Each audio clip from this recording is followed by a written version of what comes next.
Hello everyone, मैं हूं advocate Tulsiram Singh और आप देख रहे हैं मेरा यूट्यूब चैनल। तो कैसे हैं आप? आशा करता हूँ अच्छे होंगे। आज जो अपना टॉपिक है वो है उपभोक्ता से रिलेटेड है। मतलब हर आदमी, हर इंसान कभी ना कभी कहीं ना कहीं उपभोक्ता होता है। चाहे वो स्टूडेंट हो या इलेक्ट्रिशियन हो, इंजीनियर हो, सेल्समैन हो, हर आदमी कहीं ना कहीं से अगर देखा जाए डायरेक्टली इनडायरेक्टली वो उपभोक्ता होता है। अब मैं इस टॉपिक की क्यों लेके आया हूँ, क्योंकि जनरली हर जो सभी लोग उपभोक्ता होते हैं और ये वीडियो सभी के लिए ज़रूरी होता है। एक्चुअली होता क्या है, जैसे उपभोक्ता और जो वेंडर होते हैं उनके मतलब ये चीज़ मैं लेके क्यों आया है। सबसे पहले जो हमारा जो रीज़न है, जो मतलब टॉपिक है, उसका जानने का ये रीज़न कि इस आज टॉपिक में बात क्यों कर रहा हूँ, क्योंकि जगह उपभोक्ता होते हैं तो जो हम जब किसी को कोई किसी भी मूल्य की अगर कोई चीज़ मतलब उसको मूल्य चुकाते हैं तो हम उसके बदले में उससे कोई सेवा लेते हैं या उससे कोई प्रोडक्ट लेते हैं। तो उसका भी दायित्व होता है कि जो मूल्य हम उसको अदा करते हैं उस मूल्य के बराबर हमें कोई सेवा प्रदान करे। उसी हिसाब से मतलब जो मूल्य होता है उसके हिसाब से हमें कोई सेवा प्रदान करे या कोई वस्तु प्रदान करे। उसकी जो क्वालिटी होती है वो उस मूल्य के अकॉर्डिंग होना चाहिए। ये नहीं कि पैसा ज़्यादा ले ले और जो क्वालिटी होती है उस प्रोडक्ट की या उस सेवा की वो बिल्कुल घटिया क्वालिटी का होता है। इन सब चीज़ों में इसलिए ये उपभोक्ता से जुड़े होते हैं। मैं आगे बढ़ने से पहले एक मामला यहीं दिल्ली का है। तो उसमें एक हस्बैंड वाइफ होते हैं, उनका लैंडलाइन होता है और वो 149 जो उपभोक्ता के जो मिसेज होती हैं उनके नाम से, मतलब वो वोडाफोन का सिम होता है और उनके नाम से क्या नाम है 149 रुपये का प्लान चल रहा होता है। वो भी पोस्ट पेड होता है। क्या होता है, कंपनी क्या करती है 4,000 का उनको बिल भेज देती है। अब पोस्ट ये आगे बढ़ने से पहले आपको ये जानना होगा पोस्ट पेड और प्रीपेड होता क्या है। पोस्ट पेड वो होता है जिसमें आप पहले प्रोडक्ट यूज़ करते हो, आप सेवा यूज़ करते हो, बाद में आपको बिल मिलता है जिसमें एसएमएस, इंटरनेट सारी चीज़ें यूज़ करते हो। प्रीपेड क्या होता है, जितने का आप रिचार्ज कराओगे उतना ही आप उसको यूज़ कर पाएंगे। वो चीज़ ख़त्म होने के बाद में आपको दोबारा रिचार्ज करवाना पड़ेगा। दोनों में ये फ़र्क होता है। अब बढ़ते हैं हम आगे। तो जब वो 5,000 का मतलब 149 रुपये का जिनका प्लान होता है उसमें 5,000 4,000 के आसपास बिल भेज देती है कंपनी। अब जब उनको बिल मिलता है तो थोड़ा वो बिल्कुल कंफ्यूज हो जाते हैं कि देखिए हमारा तो 149 रुपये का प्लान है और ये क्या नाम है 4,000 का किस हिसाब से बिल आ गया।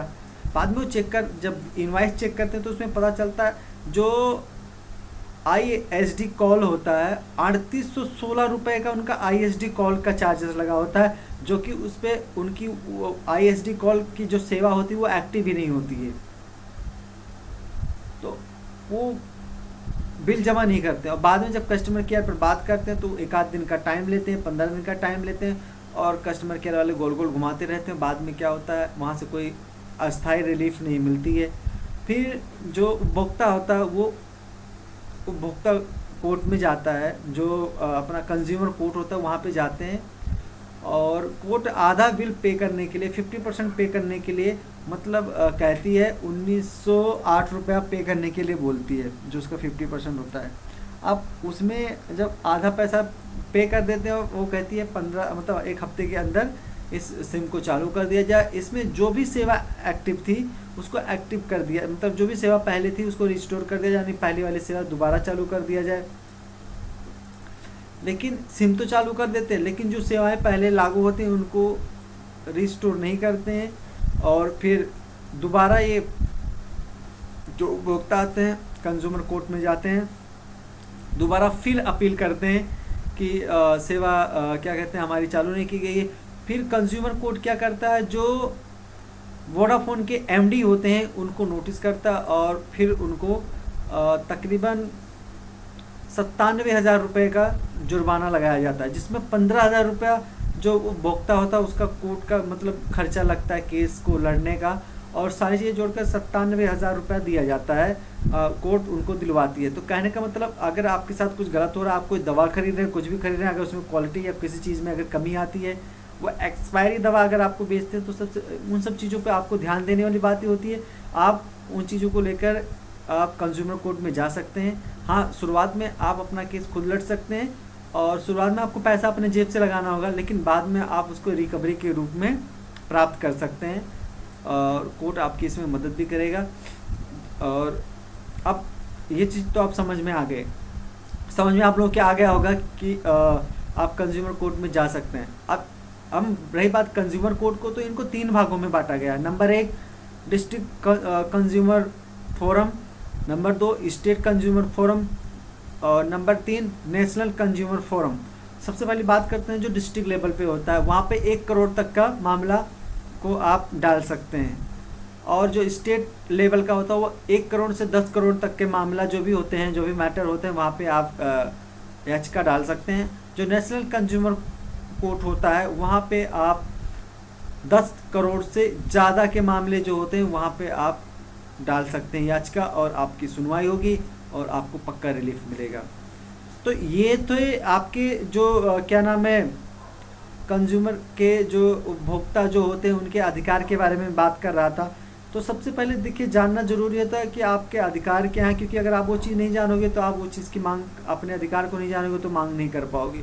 तो ये बहुत सी ऐसी सारी सुविधाएं होती हैं जो लोगों को नहीं पता होती है और जिस कारण से लोग उसका फ़ायदा नहीं उठा पाते हैं। और जनरली आए दिन क्या होता है देखने के लिए ये मिलता है कि उनको कैसी भी चीज़ें होती हैं, पैसा देते हैं, उनको अच्छी सर्विस नहीं मिल पाती, अच्छे प्रोडक्ट नहीं मिल पाते, मिलते हैं तो घटिया लेवल के मिलते हैं। इससे जो कंपनियां होती हैं, जो वेंडर होते हैं, वो दिन रात चौगुना बढ़ते रहते हैं और जो उपभोक्ता होता है वो वहीं के वहीं रह जाता है। बल्कि वो और गलत चीज़ यूज़ करने की वजह से क्या होता है, वो बहुत सारी बीमारियों का शिकार होता रहता है।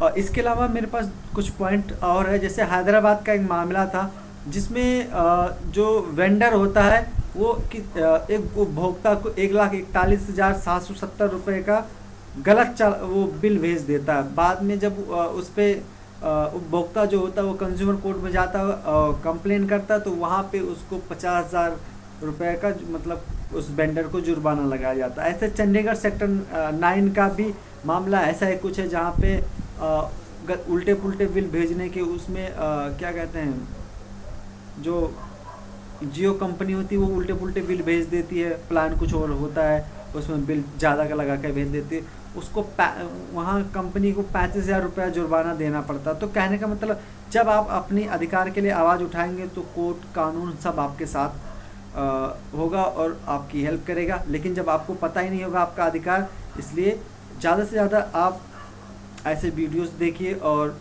ऐसे जो आर्टिकल होते हैं पढ़िए, और ताकि आप अपने अधिकार को जान सकें और उसके लिए लड़ सकें। फिर मिलूंगा एक नई वीडियो के साथ, तब तक के लिए जय हिंद।